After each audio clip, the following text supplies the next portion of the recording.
हमारे साथ कुणाल बोथरा हैं, खुश बोरा हैं, दोनों ही हमसे जुड़ गए हैं। मॉर्निंग कुणाल, पहले आपके पास आते हैं, क्या व्यू बन रहा है आज बाजार का? कोई डायरेक्शन क्लियर दिख रही है या आप भी ऑन द साइड लाइन्स?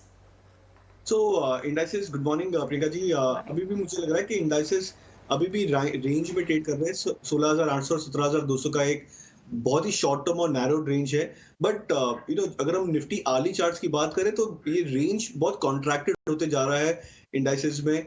हम जो इंट्राडे मूव्स की बात करते हैं तो हालांकि gap ups and gap downs काफी स्ट्रांग हो रहे थे लास्ट 4 से 5 दिनों में, बट जो इंट्राडे मूव्स है वो बहुत ज्यादा कॉन्ट्रैक्टेड होते जा रहे थे। तो ये जनरली इंडिकेट करता है कि आने वाले कुछ एक दिनों में एक बड़ा मूव आ सकता है इंडाइसेस में, एक ब्रेकआउट या ब्रेकडाउन। सो अगर ऑप्शन ट्रेडर्स यहाँ पे स्ट्रैडल बाइंग या स्ट्रैंगल बाइंग करे तो आई थिंक शायद ज्यादा बेनिफिशियल हो सकता है फॉर नेक्स्ट एक्सपायरी, बिकॉज ऐसी कॉन्ट्रैक्टेड रेंज के बाद जनरली हम देखते हैं कि 200 से 300 पॉइंट की एक बड़ी मूव आ सकती है इंडाइसेस में। किस साइड ये मूव आएगी ये कहना बहुत मुश्किल है, बिकॉज काफी सारी चीजें डिपेंड करती है, ग्लोबल मार्केट कॉन्टेक्स्ट एक्सेट्रा।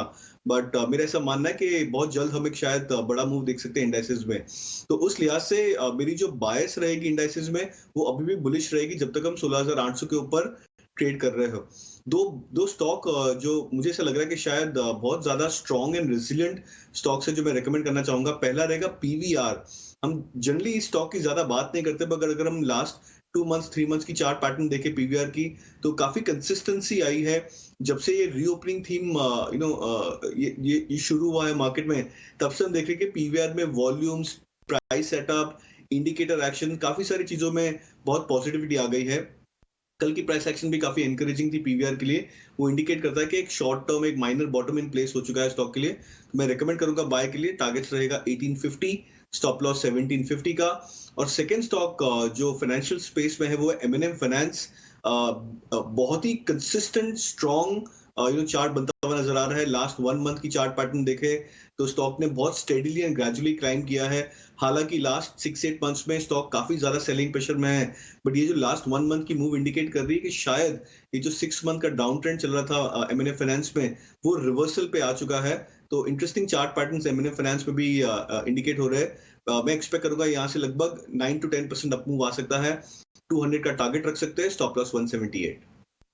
तो ये दो पिक्स रहेंगी, पीवीआर, एमएनएम फाइनेंस। हमने दोनों में देखा था कि कल एक पॉजिटिव बाइंग इंटरेस्ट तो दिखाई दे ही रहा था। कुणाल, बिग मूव्स, चलिए ठीक है, अवेटेड होगा कि ये मूव्स ऊपर की तरफ होंगे, नीचे की तरफ होंगे, लेकिन 16,800 एक बड़ा सपोर्ट, जब तक इसके ऊपर बाजार। कुणाल बुलिश हैं।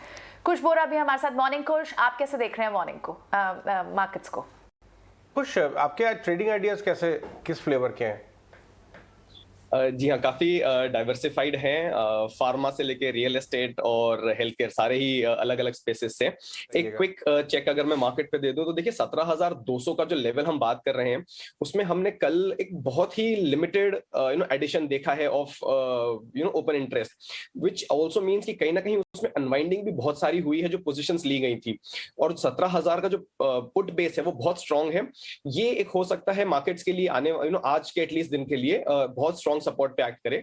सो निफ्टी में अगर कोई ट्रेड कर रहा है तो पॉजिटिव बायस के साथ ट्रेड करिए। 17,200 17,250 के लेवल्स हैं जो निफ्टी में देख सकते हैं आज या आने वाले कुछ दिनों में, और 16,900 का स्टॉप लॉस रहेगा। जहां तक मेरे स्टॉक पिक्स की बात है, देखिए पहला है डिवीज लैब। कल जाते जाते इस स्टॉक में बहुत ही शार्प एक बाइंग इंटरेस्ट देखा गया था एंड ओवरऑल सेटअप इसका पॉजिटिव ही है।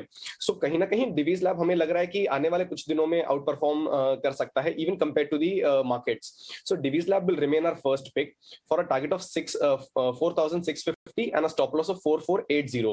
जो हमारा दूसरा पिक है दैट इज ओबेरॉय रियल्टी। देखिए रियल्टी स्पेस के बारे में मैं काफी बार इस शो पे आपके चैनल पे बात कर चुका हूं कि it looks like the sector to watch out for in the coming days. So Oberoi Realty is our top pick in that. एक अच्छे रनअप, एक अच्छे मूव के बाद हल्का सा करेक्शन आया है और कल का जो क्लोजिंग है वो उसके शॉर्ट टर्म एवरेजेस के ऊपर है।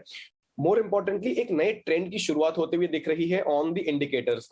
तो Oberoi realty will remain my next pick. 1000 के आसपास इसका बहुत स्ट्रॉन्ग रेजिस्टेंस जोन है, लेकिन अगर वो क्रॉस करता है आई वोंट बी सरप्राइज्ड कि अगर ये स्टॉक 1150-1200 के लेवल्स के लिए भी जाए। बट ट्रेडर्स इसे जरा से शॉर्ट टर्म टारगेट के लिए प्ले कर सकते हैं, व्हिच इज 1000-1020, और स्टॉप लॉस रहेगा 945 का। मेरा तीसरा पिक जो है वो है एलगी इक्विपमेंट्स। देखिए जिस तरीके का हम इसमें रन अप देख रहे थे, एक करेक्शन आया था, लेकिन उसके बाद जो स्टेडी अप मूव आया है वो बहुत ही एनकरेजिंग है। और इसके जो इंडिकेटर्स हैं अब यहाँ से पॉजिटिव टर्न हो रहे हैं, जो दर्शा रहे हैं कि इतने अच्छे रन अप के बाद भी इसमें काफी दमखम बाकी है। और जहां तक माय अंडरस्टैंडिंग इज राइट, ये इक्विपमेंट्स बनाता है हेल्थ केयर रिलेटेड। तो अगर हम कोविड के किसी स्केयर की बात कर रहे हैं, विच लेट्स होप के डजंट प्ले आउट, अगर वैसा कुछ न्यूज आता भी है तो ये वन ऑफ द बेनिफिशियरीज रहेगा। So with that in mind and the technical setup, Elgi equipments will remain my pick in the cash segment for a target of 365, और इस पे स्टॉप लॉस रहेगा 335 का। मयूरेश,